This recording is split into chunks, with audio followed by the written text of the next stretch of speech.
দেখুন আমরা মেলাতে ছিলাম, কোন মেলায় ছিলেন? শাহপুরে। কটা থেকে বাড়ি আসলেন মেলা থেকে? বাড়ি এলাম 12:15 বাজবে।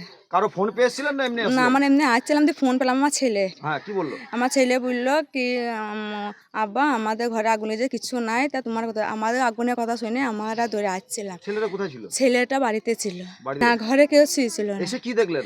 এসে দেখছি আগুন, দেখছি আমরা। আর আমার ঘরে আমার ছেলের অপারেশন হবে, টাকা থুই যাইছিলাম, আমি এসে দেখছি টাকা নাই। ছেলের আমার কি হবে? ক্ষয়ক্ষতির ঘরে আমার যা কোনো সামান ছিল কিচ্ছু বাই করতে পারিনি আমি, পিন্দনের কাপড় পর্যন্ত বাই করতে পারিনি। ঘরে কি একটু বসবো, একটু সব কি তালায় সে পর্যন্ত নাই। আমি ছেলেটাকে রেঁধে খাওয়াবো, সে হাঁড়ি পতেলা পর্যন্ত নাই। আমি কোনো জায়গায় দাঁড়াবো, সেই ঠাঁইটা পর্যন্ত, মাথা গোজা ঠাঁই পর্যন্ত নাই।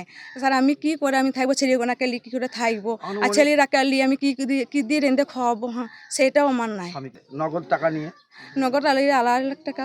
প্রায় 2.5 লাখ টাকা। আমি চাই, আমি আমার ওই 2.5 লাখ টাকা আমার পছন্দ করে, আমাকে মাথায় গোজা আমাকে ঠাঁই চাই আমি।